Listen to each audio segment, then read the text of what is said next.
तो दोस्तों कहते हैं ना, अगर हालात मुश्किल हों और फिर भी कोई चुपचाप तरक्की करता जाए तो समझ लीजिए वो सिर्फ आंकड़े नहीं, रणनीति बोल रही होती है। ऐसे ही वक्त में जब अमेरिका और यूरोप एक साथ मिलकर भारत को झुकाने की कोशिश कर रहे हैं, टेरिफ की धमकियां दी जा रही हैं, एक्सपोर्ट पर अड़चनें डाली जा रही हैं, उसी वक्त भारत का विदेशी मुद्रा भंडार चुपचाप फिर से बढ़ने लगा है। जी हाँ, कुछ समय पहले तक हमारा फॉरेन रिजर्व 702 बिलियन डॉलर तक पहुंच गया था। फिर धीरे धीरे गिरावट आई और ये 695.49 बिलियन डॉलर के आसपास आ गया।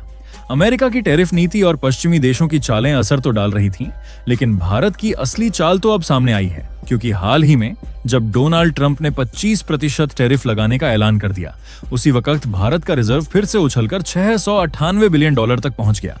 सोचिए, ये सिर्फ डॉलर नहीं बढ़े, ये एक सीधा संकेत है कि भारत न सिर्फ दबाव झेल रहा है बल्कि जवाब भी दे रहा है।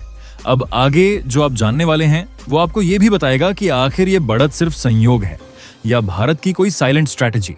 लेकिन उससे पहले अगर आप वीडियो देख ही रहे हो तो बस 1 सेकंड निकालकर लाइक बटन दबा दो और चैनल को सब्सक्राइब कर लो। आपके लिए 1 सेकंड होगा, लेकिन हमारे लिए बहुत बड़ी मदद है। दरअसल असली खबर यह है दोस्तों कि भारत का विदेशी मुद्रा भंडार अब फिर से तेजी से बढ़ने लगा है और ताजा आंकड़ों के मुताबिक ये 698 बिलियन डॉलर का आंकड़ा पार कर चुका है। सोचिए, सिर्फ एक हफ्ते में इसमें 2.7 अरब डॉलर की बढ़त दर्ज हुई है, वो भी ऐसे समय में जब लगातार 3 हफ्तों से ये रिजर्व गिरता चला आ रहा था और बाजार में हर तरफ मायूसी छा चुकी थी। टैरिफ की मार, एक्सपोर्ट में गिरावट, अमेरिका और यूरोप ने पूरा माहौल बना दिया था कि भारत अब दबाव में आ जाएगा। लेकिन ठीक उसी वक्त जब ज्यादातर लोग मान चुके थे कि अब सुधार की गुंजाइश नहीं बची, भारत ने चुपचाप वो किया जिसकी उम्मीद किसी को नहीं थी। गिरते रिजर्व को 3 हफ्तों बाद पलट दिया और सीधे एक ऐसा आंकड़ा दिखाया जो अब सिर्फ डॉलर नहीं, भारत की रणनीति और आत्मनिर्भरता का बयान बन चुका है। ये जो 698.19 अरब डॉलर की छलांग है ना, ये एक सीधा संदेश है उन लोगों के लिए जो भारत की ताकत पर उंगली उठाते रहे हैं। और ये कोई बयानाबाजी नहीं, ये है आरबीआई का सधा हुआ जवाब, जो शब्दों में नहीं आंकड़ों में बोलता है। अमेरिका को पूरा भरोसा था कि टैरिफ बढ़ाकर भारत के एक्सपोर्ट पर लगाम लग जाएगी। यूरोप को यकीन था कि कार्बन टैक्स और जीएसपी हटाकर भारत को घुटनों पर लाया जा सकता है, लेकिन जिसे वो कमजोरी मान बैठे थे वो असल में भारत की वो चुप्पी थी जो जवाब देने से पहले आती है। और अब वही जवाब सामने है, क्योंकि तमाम रुकावटों के बावजूद भारत का फॉरेक्स रिजर्व फिर से 700 अरब डॉलर के पास पहुंच चुका है। ये कोई आंकड़ा नहीं, ये एक साफ संदेश है कि भारत अब सिर्फ असर झेलता नहीं, असर डालता भी है। तो सवाल उठता है कि आखिरकार ये सब कैसे मुमकिन हुआ? तो दोस्तों, इसका जवाब छिपा है भारत की 3 असली ताकतों में, जिनके दम पर देश ने हर चाल का उल्टा जवाब दिया। पहली ताकत, बाजार की दिशा बदली, उम्मीद की नहीं। भारत अब उन पर निर्भर नहीं जो शर्तें थोपते हैं, बल्कि नए रास्ते खोले गए हैं। मध्य Asia, Africa, Latin America, Asian, pharma हो या टेक्सटाइल, आईटी हो या डिफेंस, भारत अब हर दिशा में कारोबार फैला रहा है। और हर शिपमेंट के साथ जो डॉलर और यूरो लौट रहे हैं, वो आरबीआई की ताकत नहीं, भारत की सोच की जीत है। दूसरी ताकत, विदेश में बसे भारतीय, जो सिर्फ बाहर नहीं है। जो भारतीय आज यूएई, अमेरिका या सिंगापुर में हैं, वो भारत की कमाई ही नहीं, भारत की इज्जत भी बढ़ा रहे हैं। 2024 में इन लोगों ने 129 अरब डॉलर भारत भेजे हैं। ये पैसा नहीं, ये भरोसा है। भरोसा उस भारत पर जो आज सिर्फ झंडा नहीं लहरा रहा, बल्कि उन्हें वो पहचान दे रहा है जिस पर वो गर्व कर सकें। और यही वजह है कि भारत 3 साल से लगातार दुनिया का सबसे बड़ा रेमिटेंस रिसीविंग देश बना हुआ है। अब कहने को तो भले ही ये फॉरेन इनफ्लो है, लेकिन असल में ये वो रिश्ता है जो देश की मिट्टी से कभी टूटता ही नहीं। अब बात करते हैं उस तीसरी ताकत की, जो भारत को सिर्फ दबाव सहना नहीं, पलटकर जवाब देना सिखाती है। दरअसल जब अमेरिका ने ट्रंप के नेतृत्व में टैरिफ का बम गिराया, तो भारत ने कोई भाषण नहीं दिया, कोई बयान नहीं दिया। भारत ने जवाब सीधा बाजार में उतारा। सरकार ने एक्सपोर्टर्स को पीछे नहीं छोड़ा, टैक्स में राहत दी, इंफ्रास्ट्रक्चर बेहतर किया और सबसे अहम, रुपये को थोड़ा जानबूझकर कमजोर रखा ताकि भारत का माल दुनिया भर में सस्ता पड़े। यहीं से चाल शुरू हुई, ऑर्डर आते गए, डॉलर बढ़ते गए और रिजर्व फिर से मजबूत होने लगा। अब कोई इसे चालाकी कहे या गिरती मुद्रा, लेकिन भारत का आरबीआई इसे एक रणनीति की तरह खेलता है और आज उसका असर पूरी दुनिया के सामने है।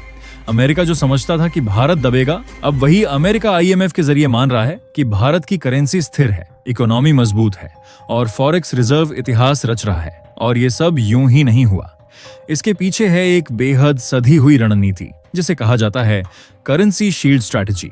इसमें आरबीआई वक्त बेवक्त डॉलर खरीदता है, सोना और विदेशी बॉन्ड्स भी इकट्ठा करता है, और सबसे जरूरी, भारत की करेंसी को अमेरिकी दबावों से दूर और सुरक्षित रखता है। आज हालत यह है कि अमेरिका चाहे जितना टैक्स बढ़ा ले, भारत उनके भरोसे नहीं बैठा। उल्टा अब दुनिया पूछ रही है, ये सब तुमने कैसे कर दिखाया? और जवाब यही है, जब नीयत साफ हो और नीति मजबूत तो दबाव हथियार नहीं बनते, सीढ़ी बन जाते हैं। अब दोस्तों, मुद्दा सिर्फ इतना नहीं कि भारत का विदेशी मुद्रा भंडार बढ़ गया है। असली बात यह है कि भारत अब उस मोड़ पर है जहां हम डॉलर के पीछे नहीं दौड़ते, अब हम उसकी दिशा तय करने लगे हैं। एक समय था जब भारत को आईएमएफ से उधार लेना पड़ा था, और आज वही भारत दुनिया की बड़ी अर्थव्यवस्थाओं को सामान एक्सपोर्ट कर रहा है और खुद की मुद्रा में कारोबार करने के समझौते कर रहा है।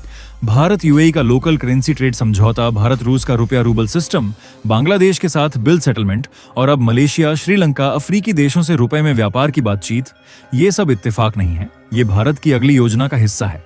और यही वो चीज है जिससे अमेरिका सबसे ज्यादा डरा हुआ है, क्योंकि अगर दुनिया ने भारत के साथ डॉलर छोड़े बिना व्यापार करना शुरू कर दिया तो अमेरिका की वो आर्थिक बादशाहत जो दशकों से बिना युद्ध के कायम थी, अब ढाने लगेगी। तो भारत को इससे फायदा क्या? पहला फायदा, डॉलर पर निर्भरता घटेगी। यानी अगर कल को अमेरिका सप्लाई काटे या कोई नया प्रतिबंध लगाए तो भारत की व्यापार सांसें नहीं थमेंगी। दूसरा फायदा, इंपोर्ट सस्ता होगा। जब हम अफ्रीका से फूड, मिडिल ईस्ट से एनर्जी या एशिया से टेक्नोलॉजी सीधे रुपए में खरीद पाएंगे तो भारत का खर्च गिरेगा और बचत सीधी रिजर्व में जाएगी। तीसरा, सबसे बड़ा फायदा, रुपया अब पहचान बन रहा है। जितना ज्यादा व्यापार अपनी मुद्रा में होगा, उतनी ही तेजी से रुपया डॉलर, यूरो और युआन के बराबर एक ग्लोबल फेस बनकर उभरेगा। आज भारत में जो डॉलर आ रहा है वो सिर्फ खजाना नहीं बना रहा, वो रुपए को वैश्विक रंग दे रहा है। तो सवाल अब ये नहीं कि भारत कितना जमा कर रहा है, सवाल ये है कि भारत इस पूंजी से क्या बना रहा है। तो जरा ये भी जान लीजिए, दरअसल अब भारत इस डॉलर पहाड़ को सिर्फ गिन नहीं रहा, रणनीति से खर्च भी कर रहा है। डिफेंस बजट में ऐतिहासिक बढ़ोतरी हुई है। भारत अब सिर्फ सेना नहीं, तकनीकी बढ़त भी खरीद रहा है। एडवांस टेक्नोलॉजी की डील्स जो दशकों से रुक रही थीं, अब आरबीआई की ताकत से पूरी हो रही है। और सबसे अहम, भारत अपने स्ट्रेटेजिक ऑयल रिजर्व्स भी लगातार भर रहा है, ताकि जब दुनिया तेल की मार झेले, भारत शांत खड़ा रह सके। तो अब जो विदेशी मुद्रा भंडार बढ़ा है वो सिर्फ एक उपलब्धि नहीं, वो भारत की अगली चाल का संकेत है। और इसके लिए आरबीआई को, भारत की रणनीति को और हर उस नीति को सलाम जिसने ये मुमकिन किया। और दोस्तों, ये थी आज की बड़ी खबर जो काफी रिसर्च और मेहनत के बाद हमने आपके सामने रखी है। तो अगर आप हमारी मेहनत को सपोर्ट करना चाहो तो वीडियो को लाइक और चैनल को सब्सक्राइब करके अपने दोस्तों से शेयर कर दें, ताकि उन्हें भी ये जानकारी मिल सके। जय श्री राम।